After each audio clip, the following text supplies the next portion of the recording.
अगर आपको लगता है कि मिर्जापुर में सबसे बड़ा सवाल सिर्फ यही है कि गद्दी किसकी होगी, तो आप गलत हैं। असली सवाल ये है, इस गद्दी के लिए किस एक्टर ने कितने करोड़ लिए। और पंकज त्रिपाठी की फीस सुनकर तो आप चौंक सकते हैं, 15 करोड़ रुपए। लेकिन अली फजल, दिव्येंदु शर्मा और बाकी स्टार्स को कितने मिले और क्या ये नंबर सच में कंफर्म है? चलिए पूरा हिसाब किताब देखते हैं। सबसे पहले एक बात क्लियर कर देते हैं, मिर्जापुर द मूवी अब सिर्फ OTT वाली दुनिया तक सीमित नहीं है।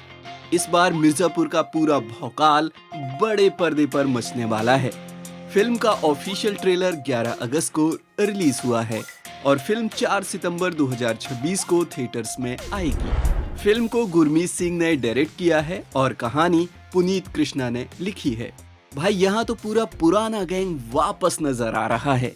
पंकज त्रिपाठी यानी कालीन भैया, अली फजल यानी गुड्डू पंडित, दिव्येंदु शर्मा यानी मुन्ना त्रिपाठी, रशिका दुग्गल, श्वेता त्रिपाठी, रवि किशन और बाकी कई पुराने चेहरे भी फिल्म में नजर आने वाले हैं।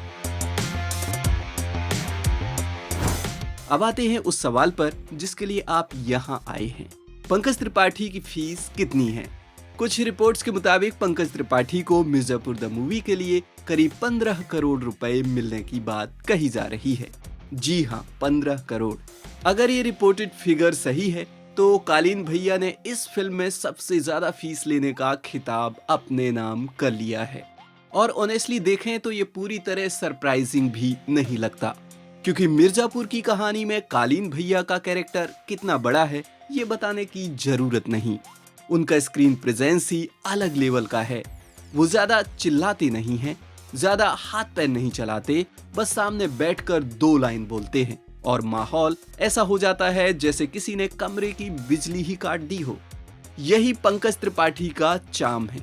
लेकिन यहाँ एक जरूरी डिस्क्लेमर है, ये 15 करोड़ रुपए की फिगर मेकर्स की तरफ से ऑफिशियल कंफर्म नहीं की गई है, यानी इसे कंफर्म सैलरी नहीं बल्कि रिपोर्टेड फीस की तरह देखना चाहिए। एक रिपोर्ट में पंकज त्रिपाठी की फीस करीब 15 करोड़ बताई गई है। अब आते हैं गुड्डू भैया पर। अली फजल, मिर्जापुर में गुड्डू पंडित का सफर तो किसी रोलर कोस्टर से कम नहीं रहा। एक सिंपल सा लड़का, फिर बदला, फिर पावर, और अब बड़े पर्दे पर वही गुड्डू एक बार फिर गद्दी के लिए लड़ता नजर आ रहा है। कुछ रिपोर्ट्स के मुताबिक अली फजल को फिल्म के लिए करीब 4 करोड़ रुपए मिलने की बात कही गई है।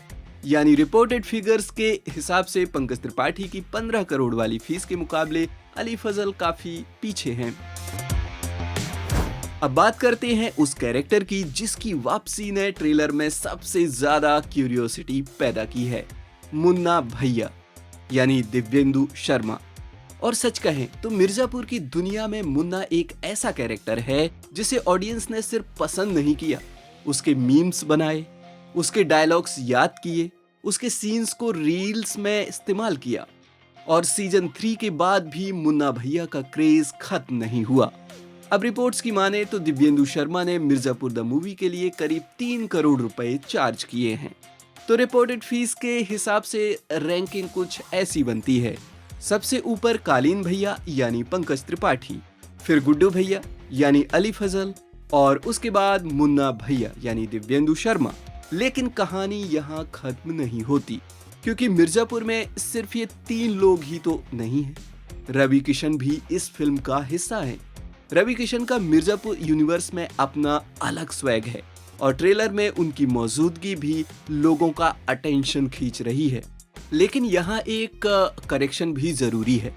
आपने शायद कुछ रिपोर्ट्स में रवि किशन के नाम के साथ फीस का नंबर देखा होगा, लेकिन जिस सैलरी ब्रेकडाउन की बात हम कर रहे हैं उसमें 1.5 करोड़ रुपए वाली रिपोर्टेड फीस रवि किशन की नहीं, जितेंद्र कुमार की बताई गई है। जी हाँ, और यही जगह है जहां कई आर्टिकल्स में इंफॉर्मेशन मिक्स्ड अप हो सकती है। जितेंद्र कुमार इस फिल्म में बबलू पंडित के रोल में नजर आ रहे हैं और उनका कैरेक्टर पहले विक्रांत मैसी ने निभाया था। कुछ रिपोर्ट्स के मुताबिक जितेंद्र कुमार ने इस फिल्म के लिए करीब 1.5 करोड़ रुपए चार्ज किए हैं। मतलब यहाँ भी सचिव जी ने शायद सरकारी नौकरी छोड़कर अच्छा खासा सिनेमैटिक इन्वेस्टमेंट कर लिया है। अब आते हैं श्वेता त्रिपाठी पर, यानी गोलू गुप्ता। एक ऐसा कैरेक्टर जो शुरुआत में काफी क्वाइट नजर आता है, लेकिन जैसे जैसे कहानी आगे बढ़ी गोलू ने भी अपना अलग गेम बना लिया। रिपोर्ट्स के मुताबिक श्वेता त्रिपाठी को फिल्म के लिए करीब 95 लाख रुपए मिलने की बात कही गई है, यानी लगभग 1 करोड़ के आसपास। और अगर हम सिर्फ इन रिपोर्टेड फिगर्स को कंपेयर करें तो पंकज त्रिपाठी की 15 करोड़ की रिपोर्टेड फीस सबसे ऊपर दिखाई देती है। लेकिन यहाँ एक चीज समझना बहुत जरूरी है, एक्टर की फीस और एक्टर की एक्चुअल अर्निंग्स हमेशा सेम चीज नहीं होती। कई बार कॉन्ट्रैक्ट्स में प्रॉफिट शेयरिंग भी होती है, कई बार डेट्स, प्रमोशनल कमिटमेंट्स और बाकी चीजों के हिसाब से डील अलग होती है। इसलिए इंटरनेट पर कोई नंबर देखकर ये मान लेना कि यही एक्टर की एग्जैक्ट फाइनल पेमेंट है, थोड़ा रिस्की है। अब सवाल आता है, आखिर मिर्जापुर द मूवी का बजट कितना है? कुछ रिपोर्ट्स में फिल्म का बजट करीब 250 करोड़ रुपए बताया गया है। और अगर आप सोच रहे हैं कि इतनी बड़ी रकम आखिर लग क्यों रही है, तो जवाब है स्केल। ओटीटी पर मिर्जापुर को देखने का एक्सपीरियंस अलग चीज थी, लेकिन थिएटर में वही दुनिया दिखाने के लिए एक्शन बड़ा होगा, लोकेशंस बड़ी होंगी, प्रोडक्शन स्केल बड़ा होगा और ऑडियंस की उम्मीदें भी बहुत बड़ी होंगी। क्योंकि मिर्जापुर के फैंस अब सिर्फ कहानी नहीं देखना चाहते, उन्हें भौकाल चाहिए। और ट्रेलर से साफ है कि मेकर्स इस बार उसी उम्मीद को टारगेट कर रहे हैं। अब सबसे इंटरेस्टिंग सवाल, क्या पंकज त्रिपाठी सच में इस फिल्म के सबसे महंगे एक्टर हैं? रिपोर्ट्स के हिसाब से हाँ, लेकिन क्या हम इसे 100% कंफर्म फैक्ट कह सकते हैं? नहीं, क्योंकि अभी तक मेकर्स या एक्टर्स की तरफ से इन रिपोर्टेड फीस की ऑफिशियल कंफर्मेशन सामने नहीं आई है।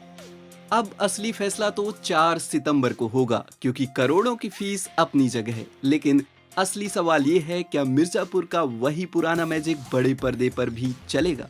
क्या गुड्डू पंडित फिर गद्दी बचा पाएगा? क्या कालीन भैया फिर से अपना दबदबा बनाएंगे? और सबसे बड़ा सवाल, मुन्ना भैया आखिर वापस कैसे आया? इसका जवाब तो फिल्म देखकर ही मिलेगा। तब तक के लिए एक बात तो तय है, भौकाल इस बार छोटा पर्दा छोड़कर बड़े पर्दे पर पहुंच चुका है। और अगर कालीन भैया सच में 15 करोड़ लेकर आए हैं, तो भाई अब तो ऑडियंस भी यही बोलेगी, पैसा वसूल होना चाहिए। इस बारे में आप क्या सोचते हैं? कमेंट करके जरूर बताना। अन्य खबरों अपडेट्स के लिए देखते रहिए बॉलीवुड नाउ।